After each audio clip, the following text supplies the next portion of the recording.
Good evening, everyone. Is this working? Can you guys hear me? Let me try it again. Good evening, everyone. All right, man, this is supposed to be a fun evening tonight. We're not stuffed up in the classrooms, even though we are talking about athletes that are great scholars. But we are here to have fun tonight. We're here to celebrate tonight.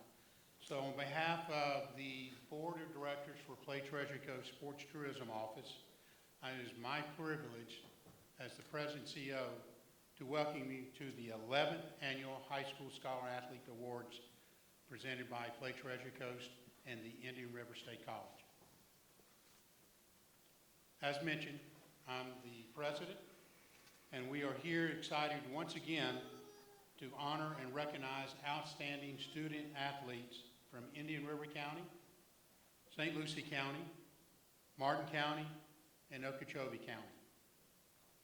At this time, would you please rise as the colors from Treasure Coast High School are presented by the Junior ROTC cadets.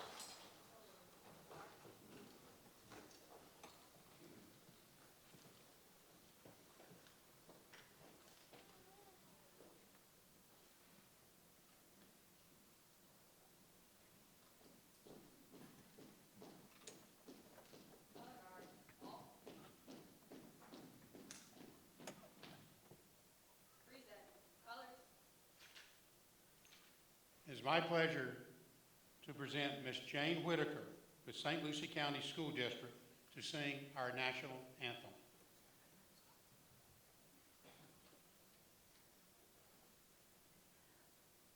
Oh, say, can you see by the dawn's early light what so proudly we hailed at the twilight's last gleaming, whose broad stripes and bright stars through the perilous fight o'er the ramparts we watched were so gallantly streaming, and the rockets' red glare, the bombs bursting in air, gave proof through the night that our flag was still there. Oh, say, does that star-spangled banner yet wave o'er the land of the free and the home of the brave?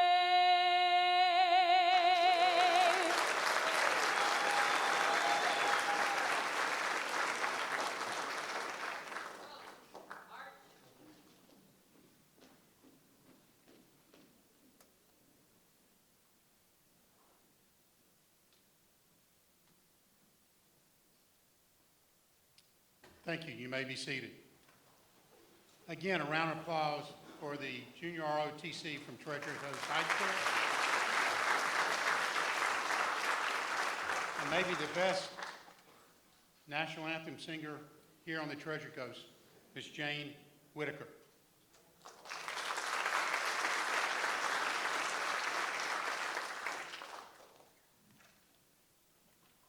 Again, welcome to tonight's activities.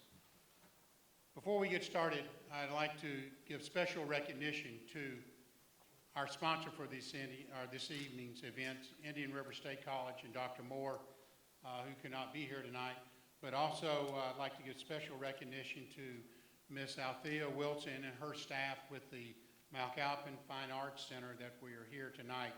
In the past, we have been at Sunrise Theater in downtown Fort Pierce. but we choose to come to Indian River State College because of the program of Dr. Moore and his staff has put together with working with all the high school students from all of our 3 counties on the Treasure Coast, including Okeechobee County. So again, it's our pleasure to say thank you to Dr. Moore and Indian River State College for being our sponsor for tonight. At this time, I'd like to recognize members of our Play Treasure Coast Sports Tourism Board of Directors. If you would you please stand at this time to be recognized?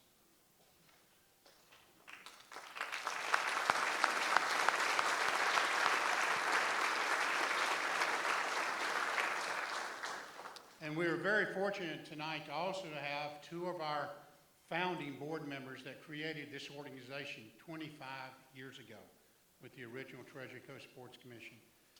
Mr. Michael Studsky and Mr. Glenn Raines, would you please rise?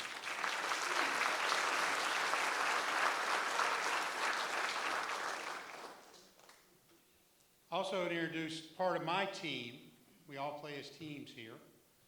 Part of my team and very valuable players, I'd like to recognize Mr. Ryan Strickland, our Vice President of Business Development and Marketing. He's back there running all the controls for the board. You've got to be multi-talented to work with us. And Kevin Green, our Director of Events. Kevin's back there as well. Thank you. Now it's my pleasure to introduce our chairwoman of the Board of Directors, Ms. Jill Hanson.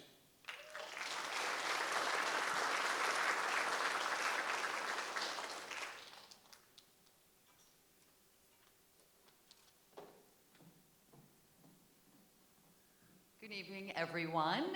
Thank you for coming tonight. I want you to all know that being here tonight is something you should be really, really proud of yourselves. You have all done an outstanding job, both in athletics and scholar.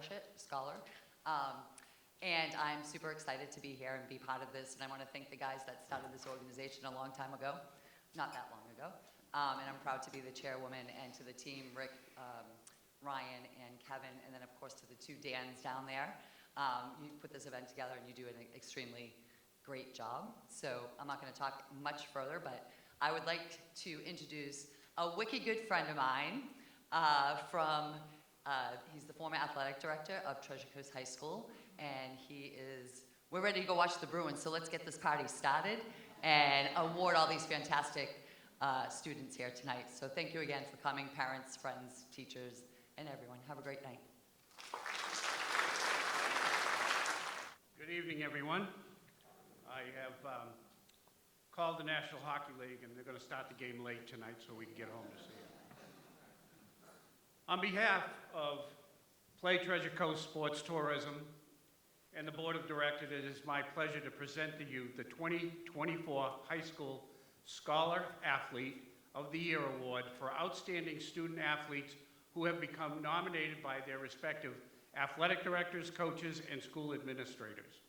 Tonight, we recognize a male and a female student athlete from 16 high schools in our area. The student athletes are being honored and recognized for their achievement in the classroom, their strong leadership skills with their teams, strength of character, good sportsmanship, all while also serving as a role model to others on and off the playing field. Now, as an athletic director for 25 years, I've noticed some things about educational-based sports. Student athletes take care of business in the classroom. You've all done an outstanding job. As educational-based athletics, you have learned things on the field that you did not necessarily learn in the classroom, which is going to make you successful adults. You learned leadership, goal setting, character building, teamwork, and time management. All of those skills are going to follow you through life. That is your baseline. Good luck in your future and on the next endeavor in your young lives. Thank you.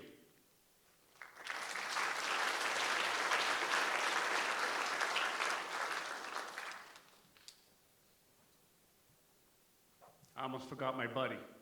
I would like to bring up the athletic director at Port St. Lucie High School for many years, a good friend of mine, and somebody that I respect and will always admire for the rest of my life, Danny Einstein.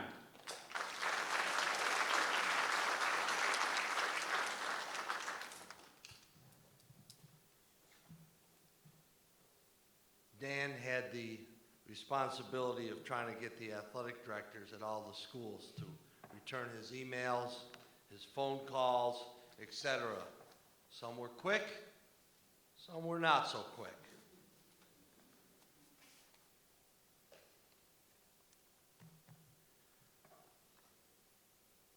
So tonight we got a very special local hero and guest. Charles Johnson is a Fort Pierce native. Go Panthers.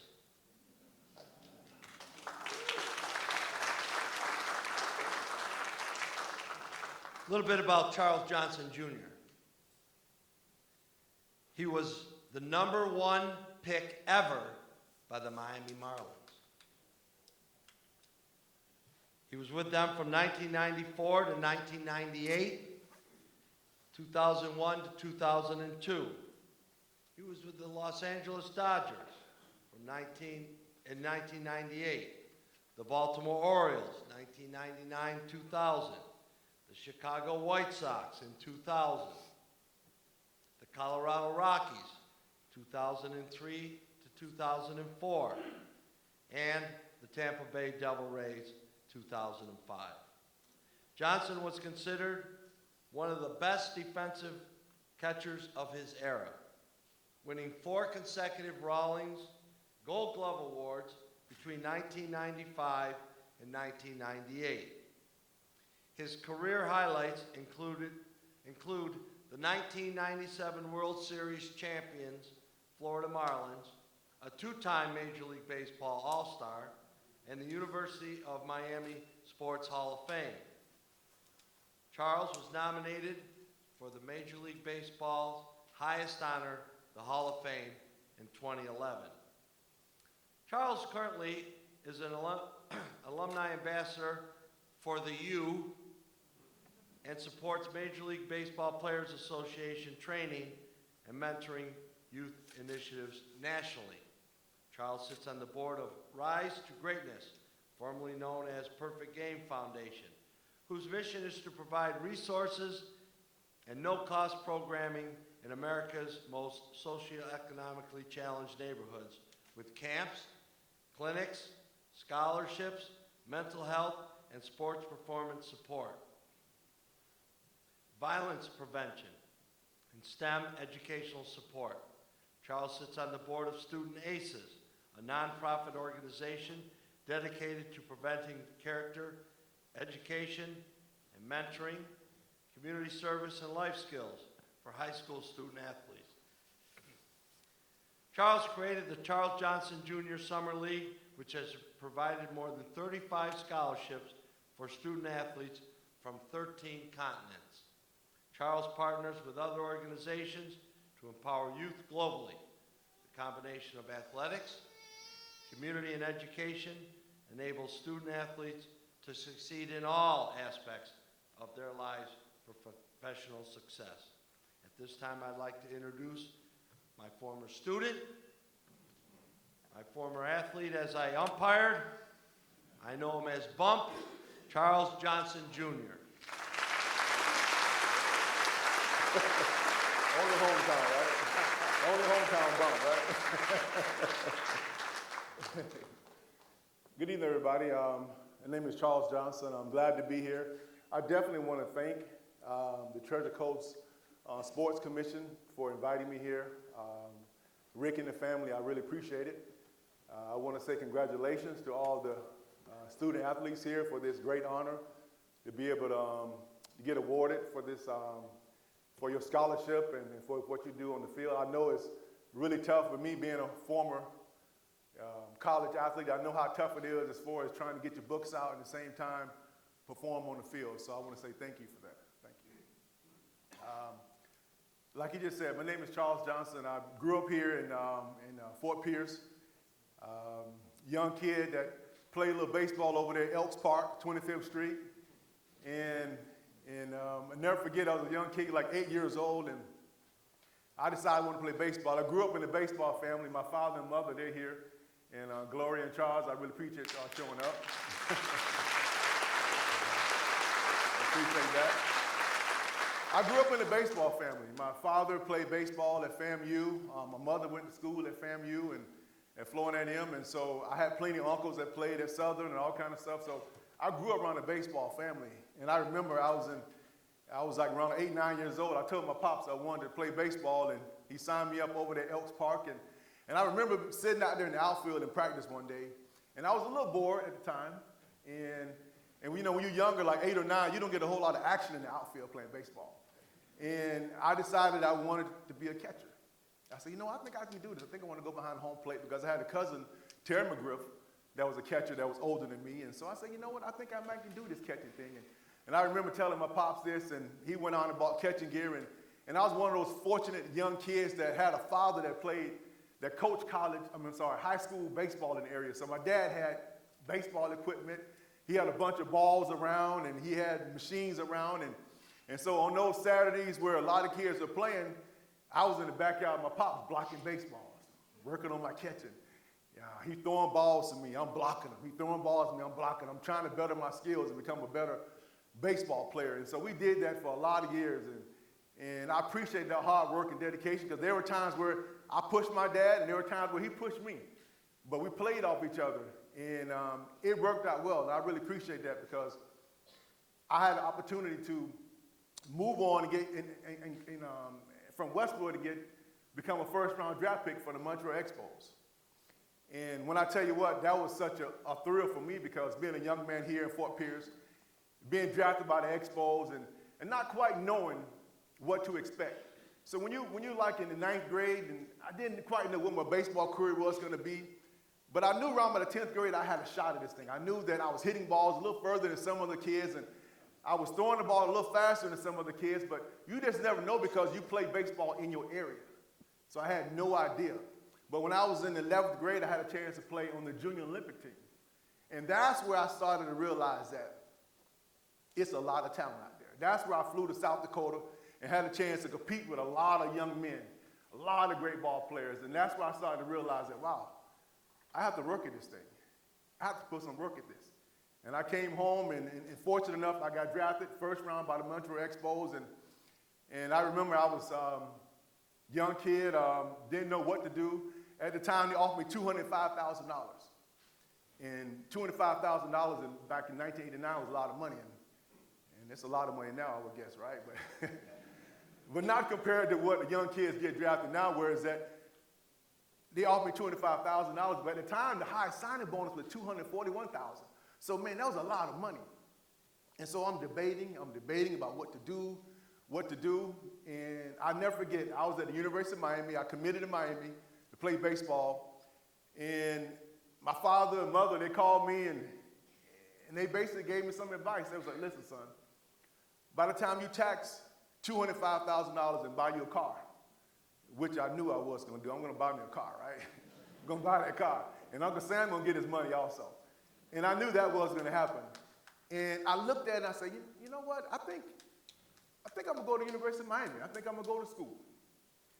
And that for the first time I realized that education was money. For the first time I realized that somebody put down money for me to go to school. Somebody put down some money for Charles Johnson to get a full ride in college. And that's when I realized, like, you know what? It's time for me to go to school. So I'll never forget, on that Monday, I had Coach Pizzolatto, I had my other coach, Laser. They came to my dorm room. They walked me to my first class, because as you know, as athletes, when you step your first foot in the classroom, you no longer can sign pro ball.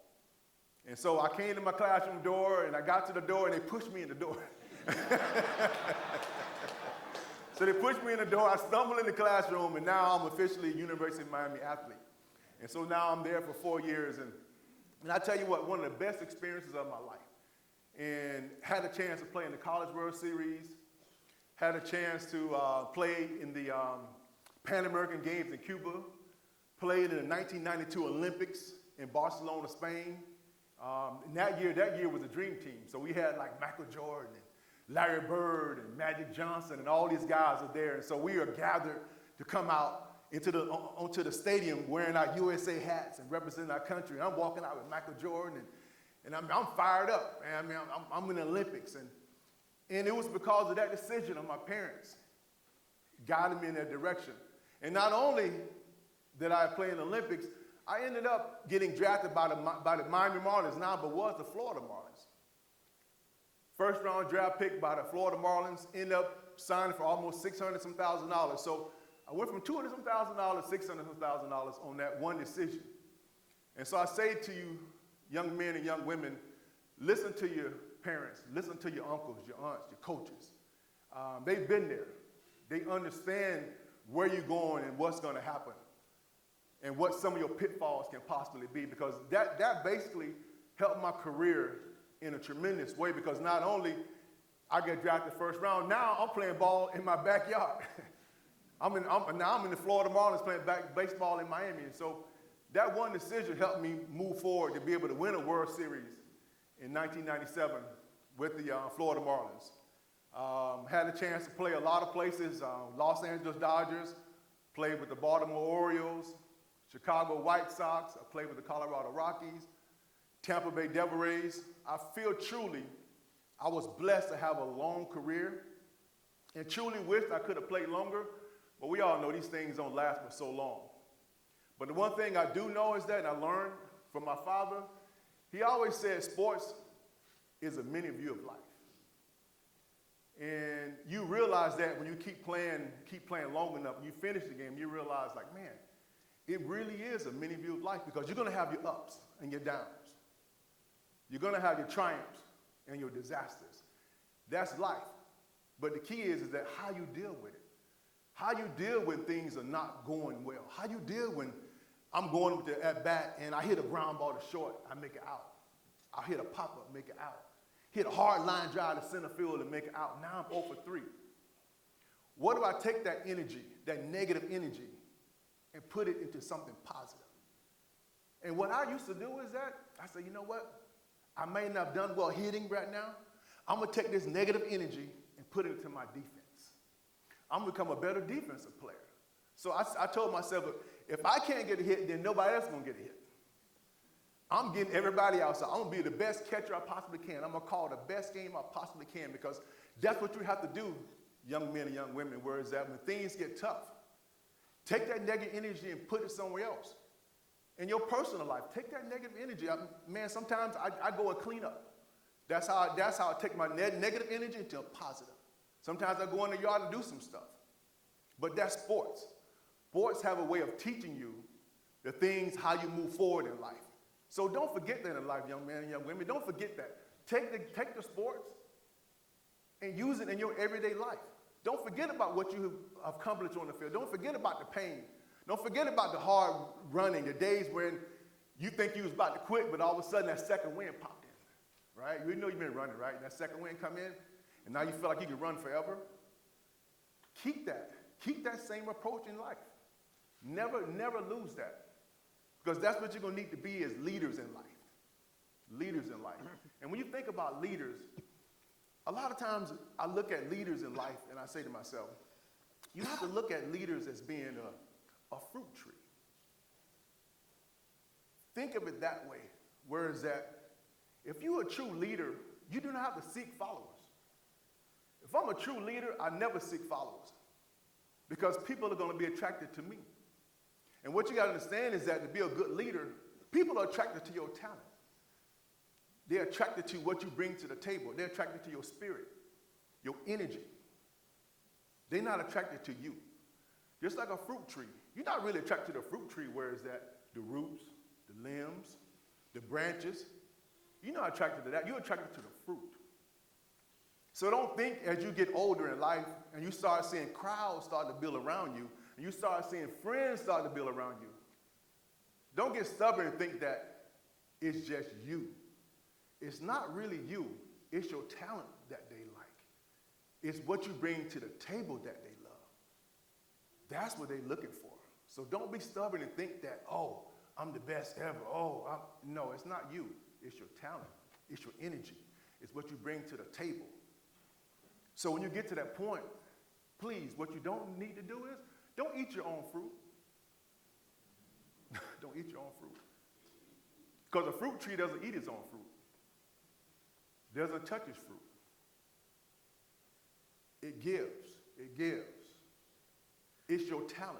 That fruit tree is a talent. And that's what it is. And that's how you need to look at yourself as you grow up in life, as you move on in life. You bring a lot to the table. When you see a fruit tree with no fruit on it, you pass it right by, right? It looks like a bare tree with nothing on it. But when you see that tree full of mangoes, the tree full of oranges, everybody passing by want to stop. Everybody want to jump a fence and go get that mango because it looks so good, right? But I definitely want to say, guys, is that your life is ahead of you. I'm all about trying to be the best leaders you can possibly be. And the one thing I will say, and I have a poem that I truly love, and it's called Live Your Creed. And it basically says, I'd rather see a sermon than to hear one any day. I'd rather one walk with me than show me the way. The eye is a better pupil and more willing than the ear. Advice may be misleading, but examples are always clear. And the very best of leaders are the ones who live their creed. So to see good put into action is what everyone needs. I can so learn it if you let me see it done. I can watch your hands in motion, but your tongue too fast may run. Any lectures you may deliver may be very fine and true, but I'd rather get my lesson by observing what you do. For I may misunderstand you in the fine advice you give. There's no misunderstanding how you act and how you live. It's called Live Your Creed. And basically what it's saying, young men and women, is that it doesn't really care what you say. It's a lot about what you do. People can talk really fast, but examples never lie. Examples never lie about what you do in life and who you are. You got some slickster talking people, make you think something else, but watch what they do. Always watch what they do. And that's how you become a good leader and a good person in this society. So I want to say thanks again for all you for having me, and I really appreciate your time. And I don't know, we have any questions today? Anything? Any quick questions? I got a question for you. I'm the man behind the screen.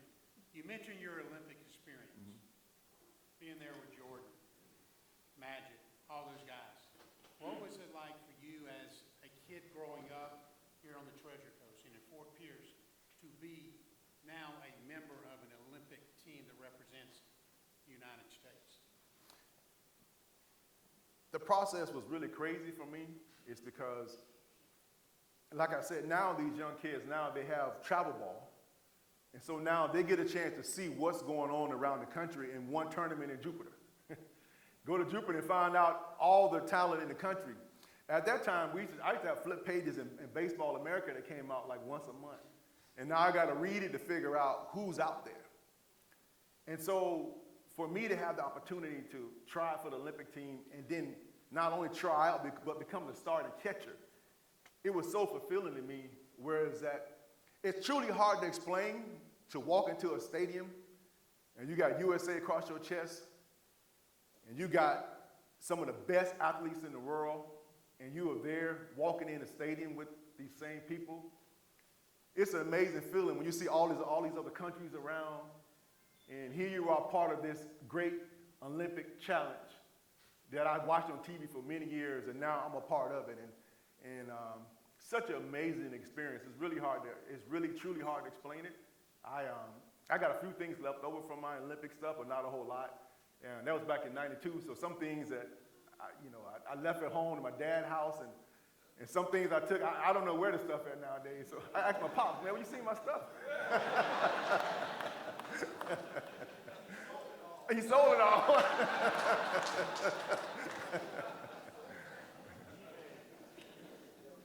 Any other questions for Charles? Got a question. Coming up, I mean, because I train my kids a lot, what was the battle between you and your dad? Sometimes was it a challenge with your dad being coach versus being a father sometimes? It wasn't a challenge because my dad coached me when I was young at 8, and so I kind of grew up with it for a long time. It was just different, whereas that he became my high school coach. And so that was always a little weird because I kind of want to call him dad, but then I got to call him coach on the field. And that was always that balance a lot of times. But it worked out well for me because my father was a high school coach, so I got all the tea on the ride home, right? So things that a lot of kids didn't know, I knew everything that went on and what's going on, who missed signs, that kind of stuff. Because he talked about the whole ride, he talked the whole time. And anybody know my dad, he gonna talk to you now. Pops can talk. And so I knew everything that went on, but I would say is that you have to give your kid a little space and let him kind of grow into it, because what's gonna happen is that he not only gets it on the field, he gets it at home. And so sometimes it can be a lot. So you just gotta be careful where is that you give your kid a little space from time to time. Because if not, it can be overwhelming, and you don't wanna shut him down. Whereas now, he don't wanna talk to you very much. So I would say that, just work him hard, but give him a little space also. Don't be too much of a coach at home. Be a little more of a father at the house. Even though me and my dad did a lot of work at the house too, though. Yeah, we did a lot of work. Any other questions? What was your greatest challenge to overcome? I would say probably my greatest challenge to overcome was when I arrived to the big leagues. I came out of the University of Miami, first round draft pick, playing well, came off the Olympic team. I go to A-ball, I hit almost 20 some home runs, and I go to AA, hit 28 home runs, driving 100 runs, and now we get the call, hey, CJ, you're going to the big leagues. You're going to be the starting catcher in 95. And so it was a challenge for me because I was like the fourth hitter my entire career. So I get to the big leagues, and now I'm the eighth hitter. And so that was a challenge for me because now I'm going from being the top dog to the last dog. And so now I got to fit in. And so if you know anything about baseball, if you're the eighth hitter, that means the pitcher hits behind you. And so what happens is that in baseball, you really don't get a whole lot of good pitches to hit.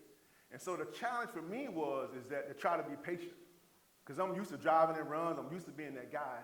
When the pitcher behind me, that pitcher looks at me and says, I'm not going to let Charles Johnson beat me. I'm trying to face that pitcher. And so it came a balance for me to understand that in the big leagues. And it made it tough because, not to try to give you too long of an answer, but it made it tough, whereas in my first year I had a really tough rookie year. I won the Gold Glove my rookie year, but those first 2 months I struggled hitting-wise. And I was hitting like maybe 180-something, 190 at the All-Star break. And I had to dig myself out of a hole. And I finished the year at 250. But it was challenging because it's the big leagues. You're at the highest level possible, and it's a lot of adjustments. The lights are big, the cameras are out, and it just that adjustment becoming a major league ball player was very tough. Christian. In your leadership style, you said you really admire the guys who could walk the walk along the way, not just talk. But who were one or two of the guys that you played with in your big league career or coached by that you admired their leadership ability? I had a few guys. I had a guy named Dutch Dalton. He played with the Marlins in '97. He came from Philadelphia Phillies. And what I admired about him was that he was a catcher. But he joined us in July of '97, year we won the World Series. He had no shyness about him. He called a meeting the second day he was there. We was in Cincinnati. He called a meeting down in a tunnel. Had the whole team down there. And he chewed us out. He said, listen, I've been watching you guys for months. And y'all playing like y'all at a country club. And we have to play better baseball. We got to get more more grit in how we play baseball. He chewed us out. Believe me, he said more than that. I'm trying to tone it down a little bit. But basically, he said, we got to get after it a little bit more. And I respected that from a guy that hasn't been on a team and called a meeting with a bunch of all-star guys on the team. To do that, I mean, that showed a lot of courage to do something like that. And he was definitely one of my true good leaders I truly love to watch and play and play along with. Yeah. I saw a hand back there, right there somewhere. Question, so you spoke about your career growing up in Fort Pierce, all those great things. Of course, everybody that plays at Fort Pierce West Coast baseball is trying to chase Charles Johnson, right? But the question is, how do you deal with life after the lights have dimmed a little bit now? Now that the lights are off, what is your life like now? When the lights go off, it's very tough.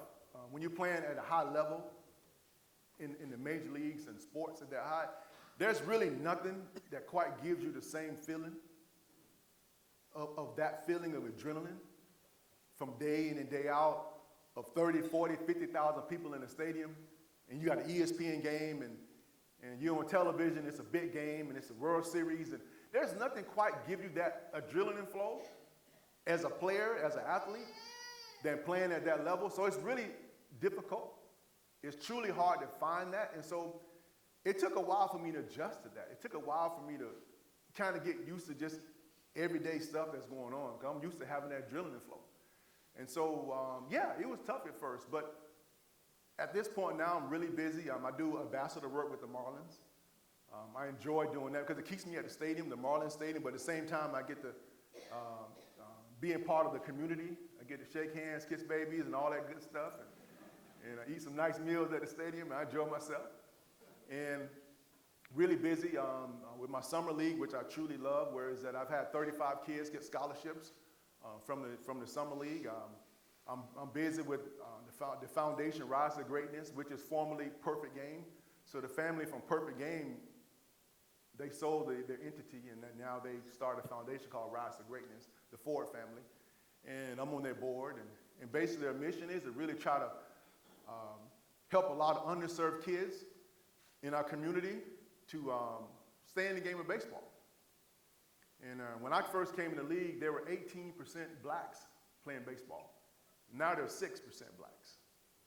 And so we're in the cities trying to figure out what's going on with our black kids and why they're not playing baseball. I think a lot of them playing baseball, but along the way it gets tougher as they move forward. And so our goal is to try to keep some of the more of these kids in the game of baseball. So truly that's what I'm really focused on now, and that's what I'm doing.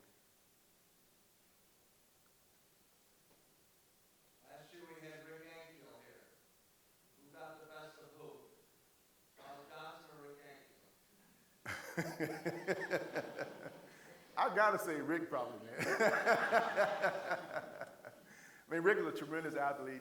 The guy was unbelievable what he did on the mound, and with him making that adjustment to go out to the other positions, he really made a serious adjustment, and I enjoyed watching Rick over the years, man. Great guy. Yeah. One question. How do you manage to stay focused on your transition from high school to college? The transition from high school to college is tough because in college, of course, they have your schedule's mapped out a lot, and so they get most of your classes in the morning, then you got practice in the afternoon, then you got study hall in the evenings a lot of times. So in college, your schedule is mapped out quite a bit, but it becomes tough because you have more like free time. So you think you don't have a whole lot of free time, but you do have a lot of free time from time to time. And so the hardest part is managing the free time. Understanding that, oh, man, I got to go study instead of hanging out with the fellas a little bit. It's just managing that free time makes college really tough because as an athlete, of course, yes, they have your schedule mapped out a lot. It is what it is, but at the same time, you might be in the off season in the fall in baseball, so I have more free time. So now I got to really maximize my free time, and that's really the hard part, managing your free time.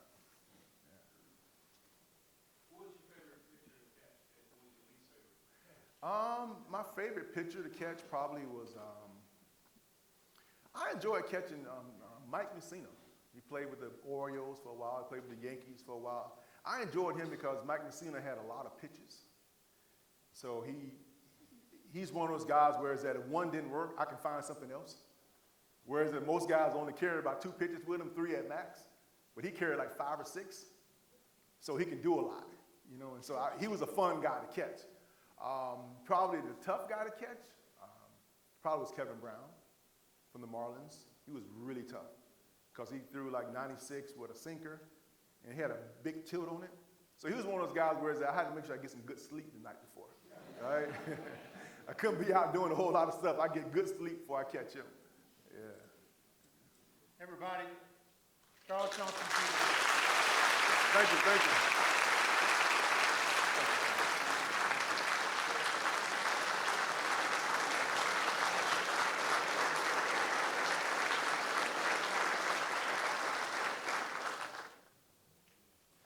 Again, thank you, CJ, for taking time out of your busy schedule. There's a guy that walks the walk with all his foundation work and spending time with kids and everything. Now let's get started. First, we want to introduce Dr. Craig Summer, Chief of Schools for St. Lucie Public Schools. If you would come up. Dr. Summers, we want to get... Okay, we're going to go by county. And if I screw up your name, it's because I have a cold. Because there are no John Doe or Frank Smiths anymore. Did I see the principal or athletic director from Fort Pierce Central here?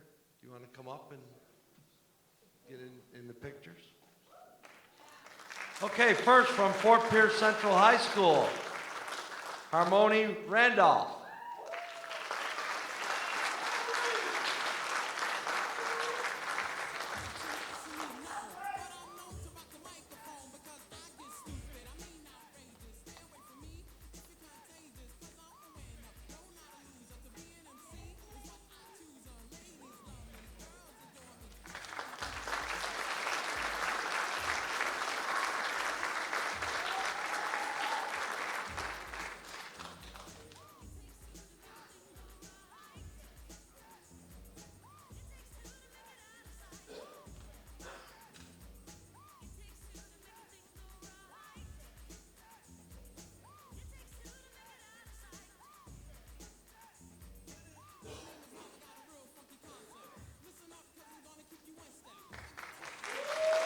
Nico Tovar.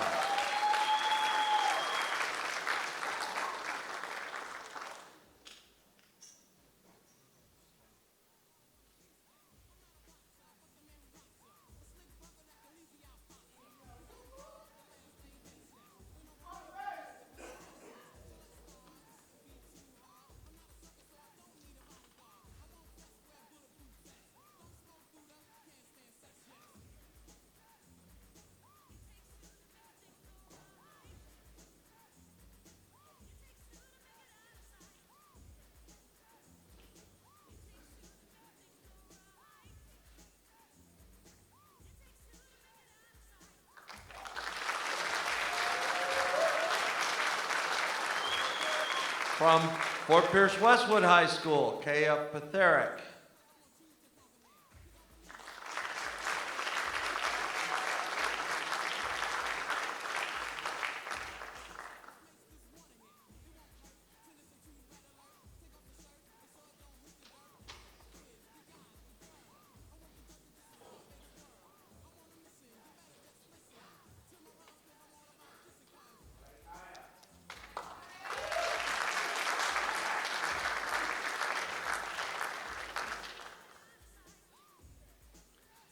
Jalen Mons.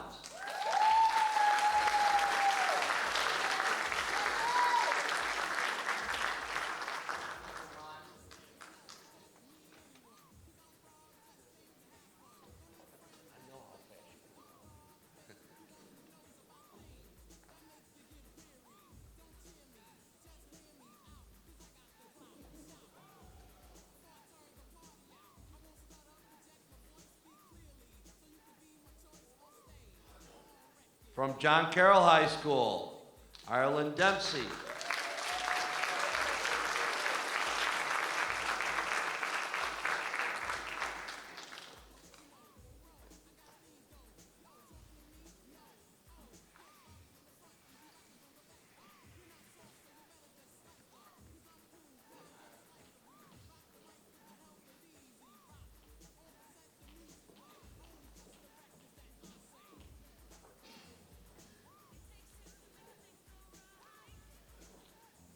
And Zach Thieberg.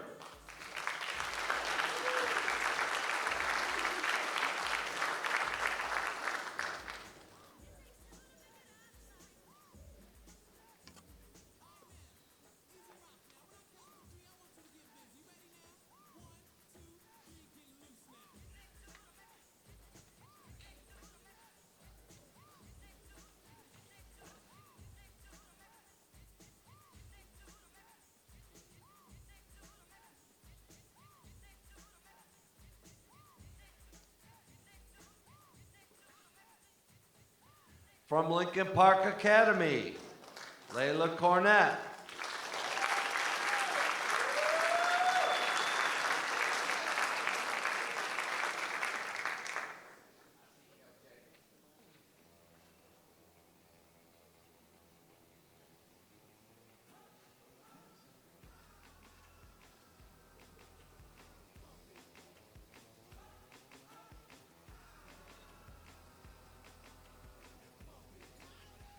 And Christian Perez.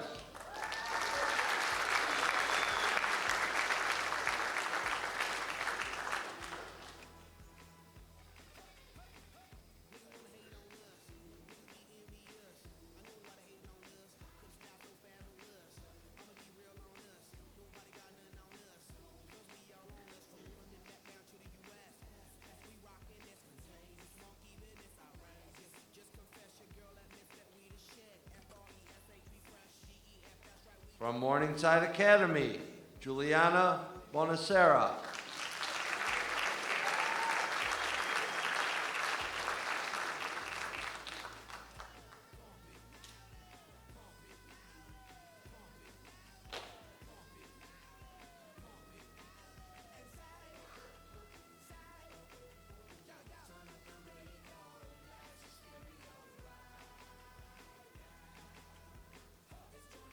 And Damon Foles.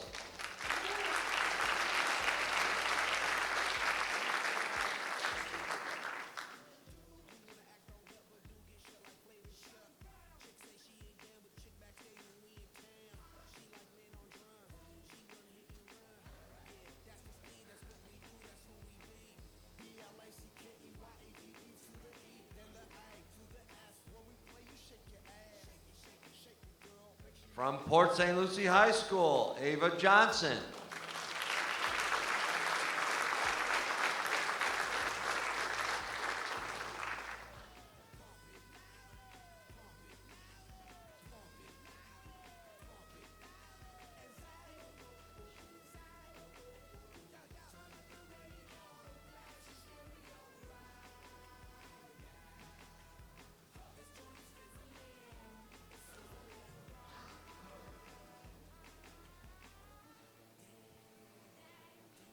And Ryan Rodriguez.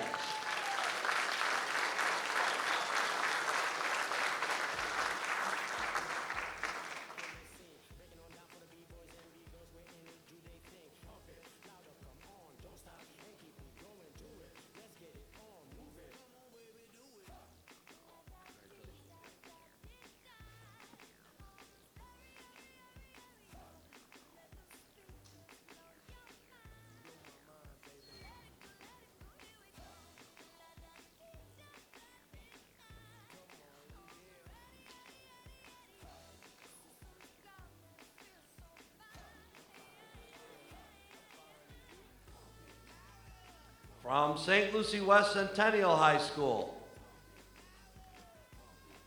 Milagros Ochagavia. Peace. Millie.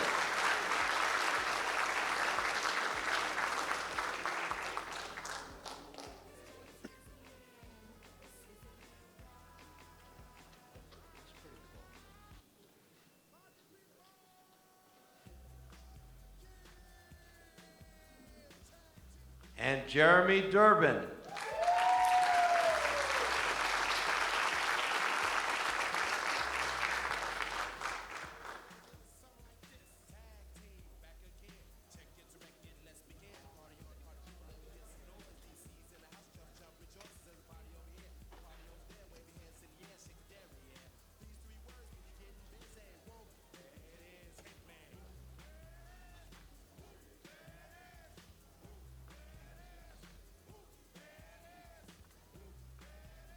From Treasure Coast High School, Imani Norris.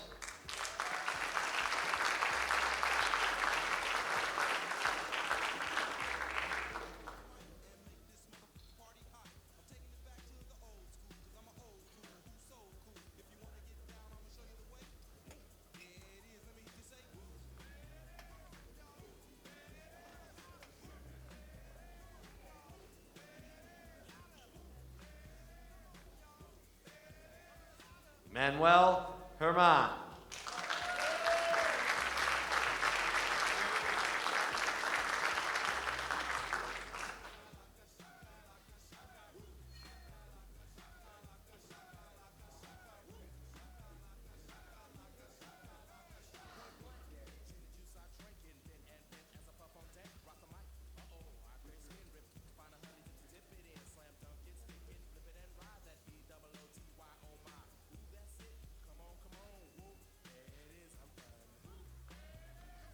Thank you very much, Dr. Summers.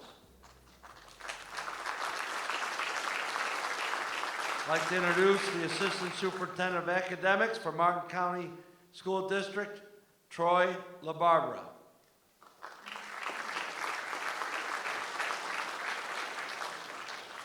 From Jensen Beach High School, Reagan Richardson.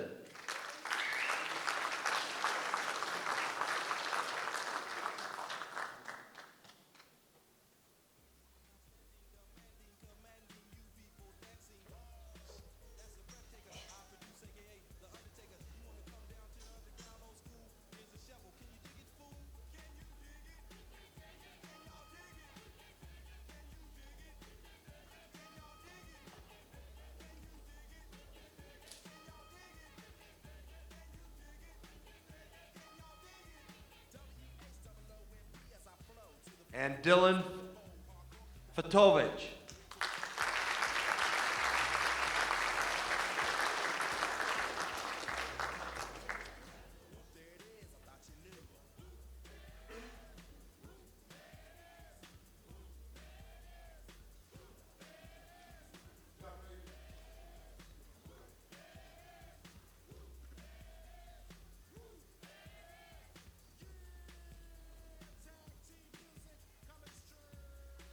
From Martin County High School, Dakota Moberg.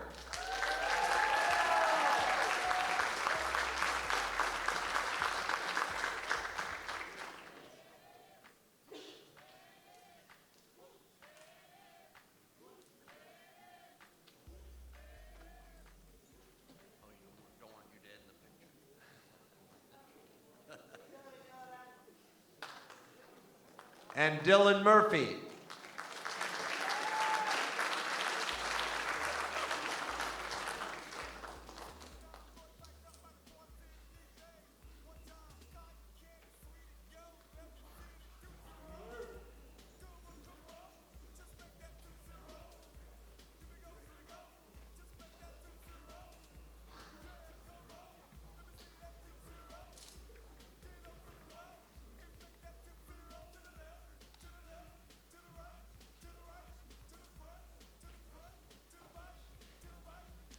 From South Fork High School, Bliss Wheeler.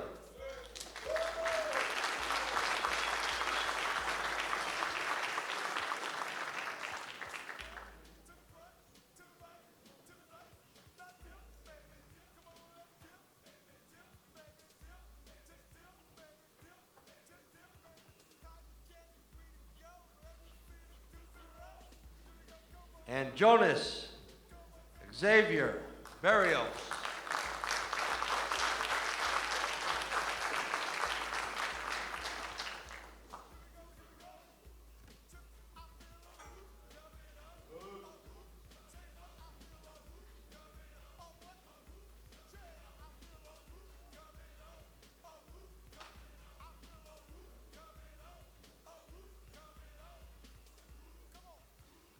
From the Pine School, Emil Galbraith.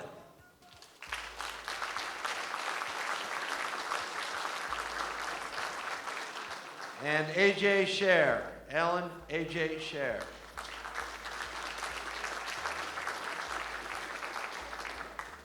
Thank you, Troy. I'd like to introduce my great friend, the interim superintendent of Okeechobee County School District, Dylan Tetters.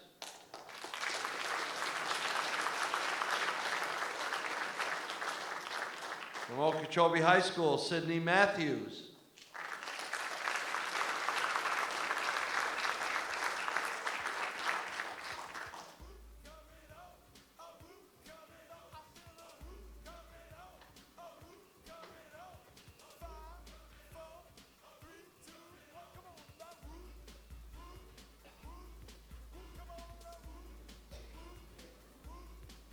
And Juan Terrahina.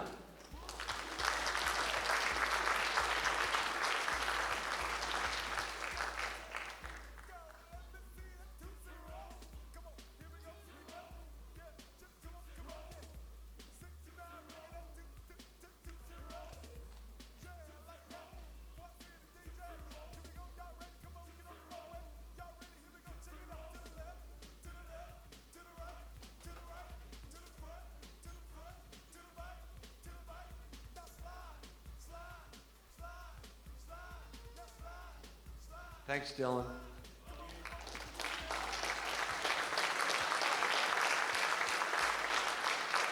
Next, if they are here, Dr. David Moore or Eric Seymour from Indian River County. First, from St. Edward's School, Mary Catherine Watson.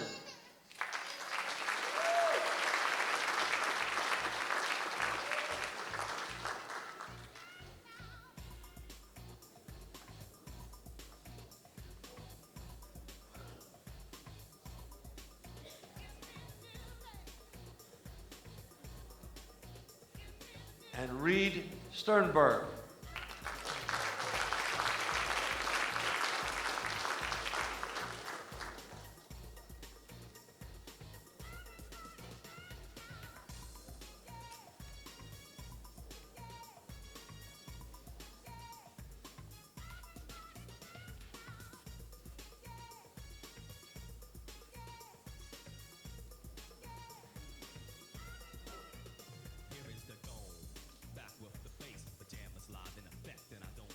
From Sebastian River High School, Mia Harrell.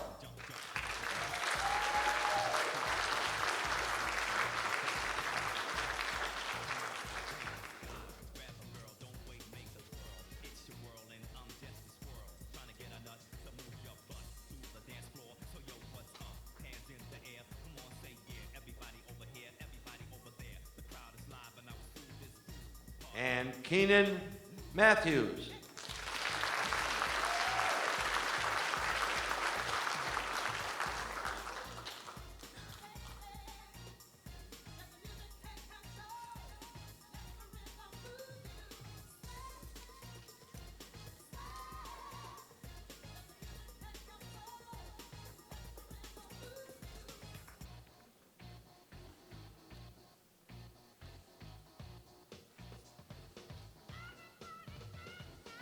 From Vero Beach High School, Sateria Evans.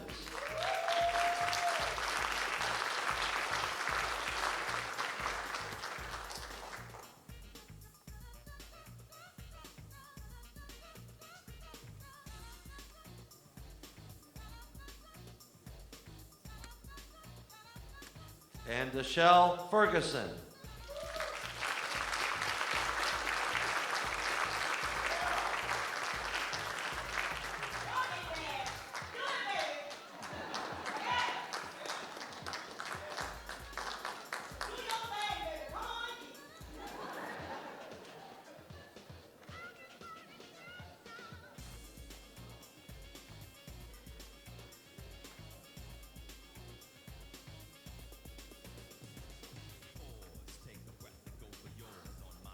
Again, a big thank you to Dan Como, who Spent a lot of time collecting all the data for the staff that had all the great pictures up here. This time I'd like to call Dan back so he can give out the female and male high school scholar athlete player of the year. Dan?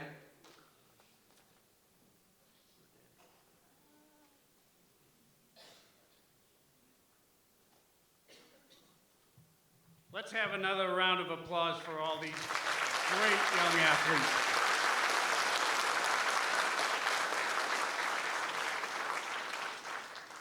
The overall winner for Female Scholar Student Athlete of the Year, from John Carroll, Ireland Dempsey.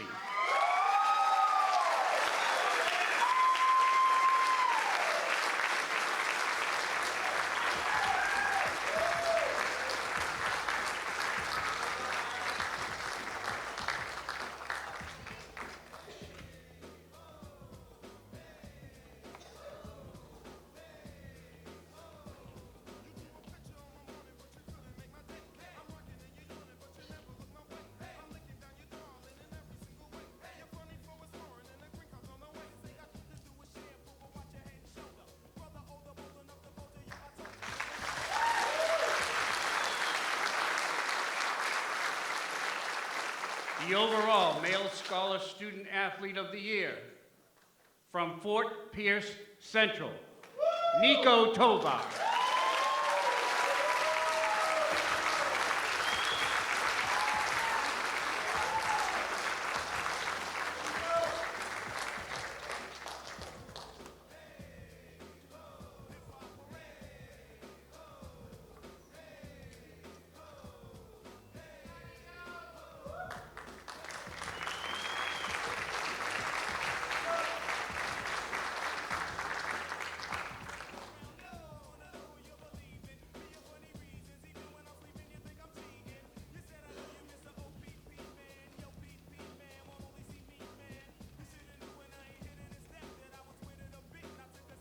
Let's hear it again for our outstanding female and male student athletes of the year.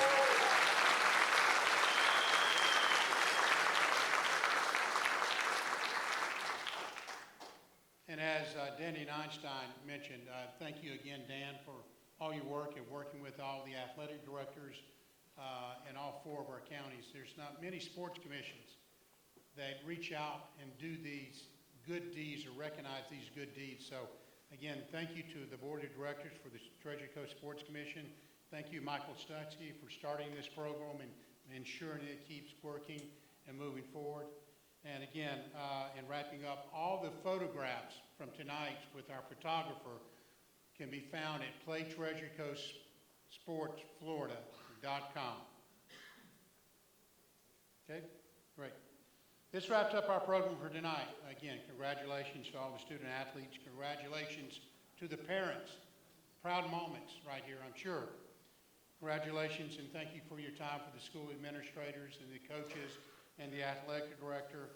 And thank you for attending. You are more than welcome to come up and have pictures taken in front of the step and repeat. Have pictures taken out front. This is your night for the rest of the night. Thank you for being here.